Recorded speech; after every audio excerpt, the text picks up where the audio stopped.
You're running out of time, and we all are.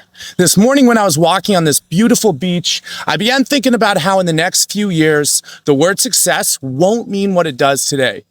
AI is cannibalizing entire industries, and it's creating new ones overnight. You have less than 3 years to make the shift. This is about leverage, unlike anything human beings have ever touched before.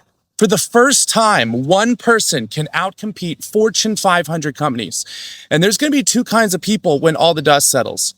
Those who program the future and those who are just passengers. In this video, I'm going to show you the 4 superpowers and how to position yourself in a single week to win. If you're like most of us, you grew up online. You've already seen the pattern. Every time institutions build walls, technology comes around and it knocks them down. First came the internet. Knowledge escaped. And now you don't need degrees anymore. You can learn copywriting, coding, design, finance, anything just by searching. Then came social media, and attention escaped. You don't need labels, publishers, or networks. And with a phone, you can reach millions. And now comes artificial intelligence. One person with leverage can do what used to take thousands and thousands of people to do. And this isn't a theory. It's already happening. A one-person billion-dollar company is being built right now, and they're going to be built all over the world. And here's what most people miss. The trajectory doesn't stop at apps, jobs, startups, finance jobs, or replacing doctors at hospitals. The logical endpoint of AGI is a post-scarcity civilization. When machines can create knowledge, energy, and goods at scale, money itself becomes questionable. And central banks already conjure currency from nothing, right? It's called fractional reserve systems. And it's just unbacked data entries on a ledger. But in a post-scarcity world, even that illusion dissolves. What will still matter is leverage, not the form of capital leverage, but your ability to conduct the orchestra of AI. So to set the direction and to bring meaning to this story here, this is what this video is going to be about. And this is why the only real hedge against what's coming isn't saving money or being conservative. It's about becoming a conductor. So the question isn't what's happening. You already see that. The real question is, what do you do about it? And the first step is obvious. Stop selling your time. If your hours are for sale, you will never own your life. The second step, though, is much harder, although it's much more powerful too. You need to start collecting leverage. Now, I'm not talking about degrees or credentials. The real leverage points, well, there's just 4 of them I've identified, and they can be used to move the future rather than being guided by it.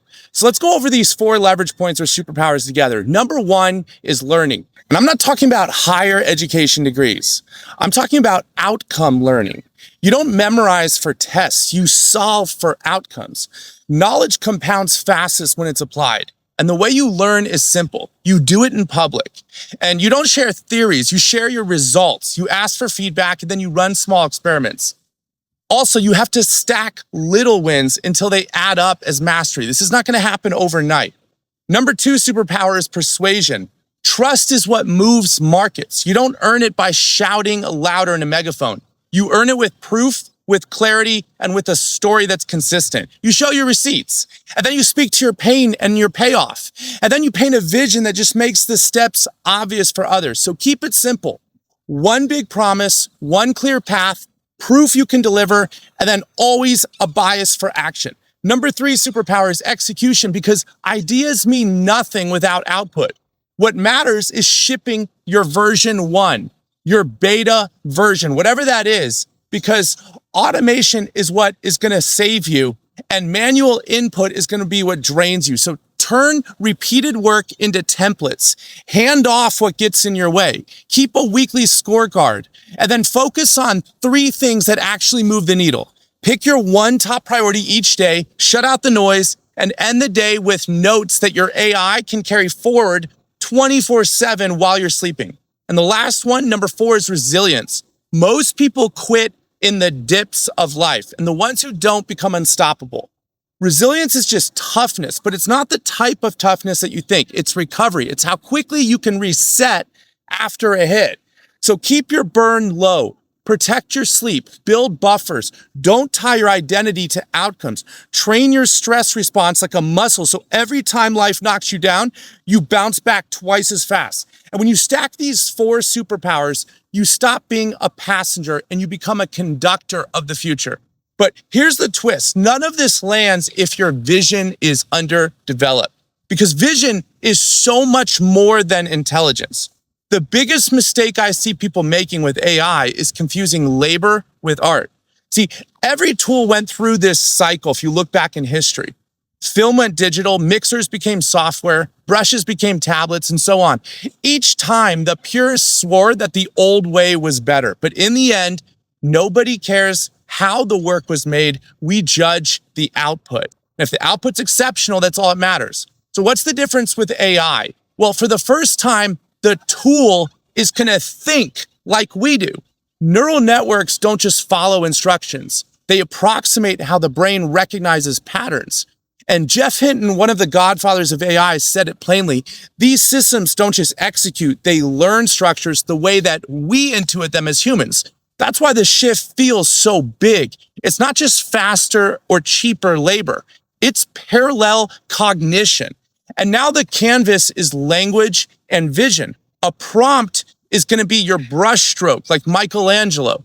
A constraint is a palette. And the craft isn't about raw effort anymore. It's about your vision, knowing what to emphasize, what to leave out, how to create rhythm, tension, and reveal.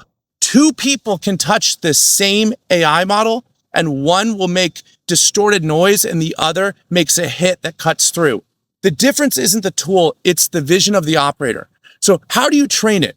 You start by building an archive. This is how you build a stronger vision. Collect 100 real-world examples in your niche. If your niche is design, study landing pages, logo, product shots. If you're in writing, study essays, ads, and scripts. And if you're in video, study openings, pacings, cuts, and story arcs. If you're in startups, it's no different. Study no-code products, UI flows, and funnels. Each week, though, I want you to rate them. Pick a top 10 and break down the structure, the pacing, the hook, and the payoff.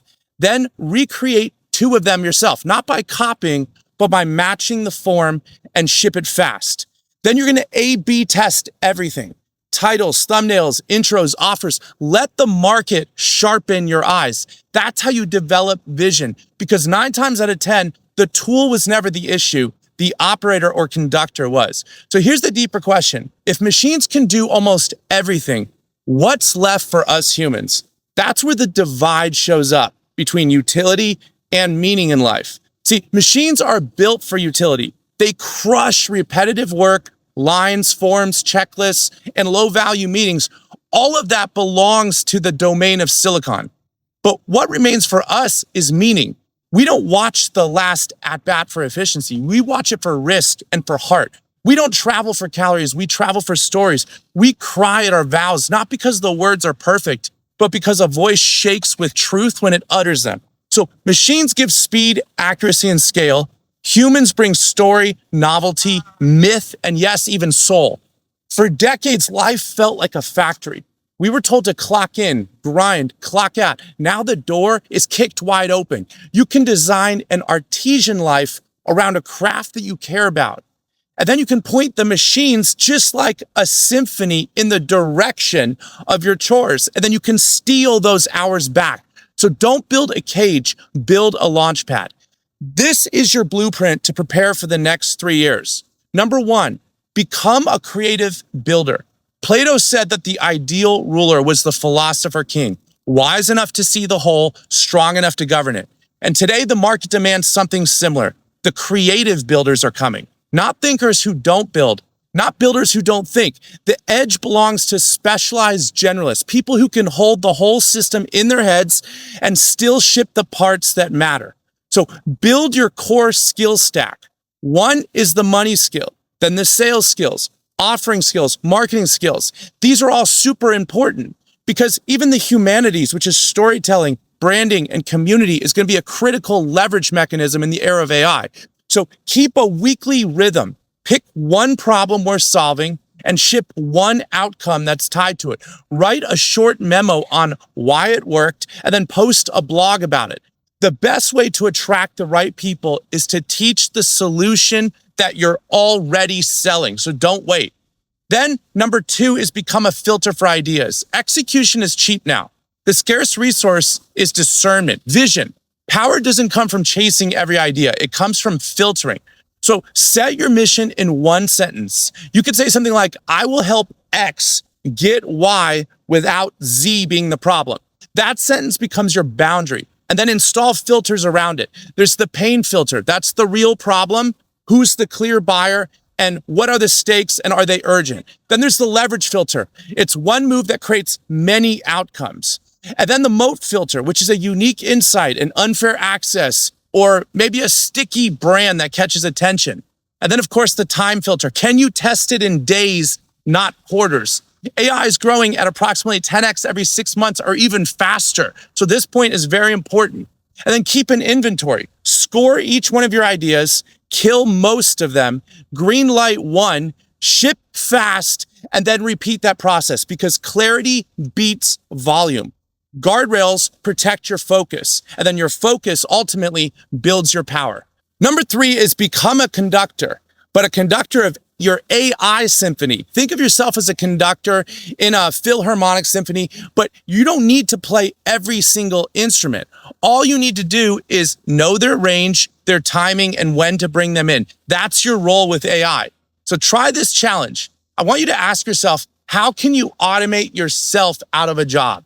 If AI can do it end to end, then that job was already on borrowed time. And if it can't, you've just found the skill that's going to make you even more valuable so you can double down on that. Here's the loop. Document a task that you repeat. Write the SOP and then build a prompt chain or small script. Then you can test edge cases and add a human review element to it. Log the errors and then refine. And then just like an orchestra where you're all tuning up in rehearsal, you're tightening the system until it plays smoothly 24 hours a day. Your new role isn't to be a better worker. That's the industrial era wet dream. It's to be a better conductor, leading an orchestra of AI that never sleeps. You know, the labor mindset is dying, and the artisan visionary is coming back. AI and the humanities will walk hand in hand, and you can drift and let the tide pull you under, or you can become a conductor of AI and make your own economic symphony. But one truth is undeniable. A single individual with the mission and with the vision using AI has more leverage than entire Fortune 500 companies once did. And in 3 years or less, you will arrive. Time is already running out. The only question is, who will you be and what will you have built when you get there? And we don't have much time, so stop waiting and start building. If you enjoyed this video, please subscribe, join the #1 aspirational community on YouTube, and click right here to watch my last video.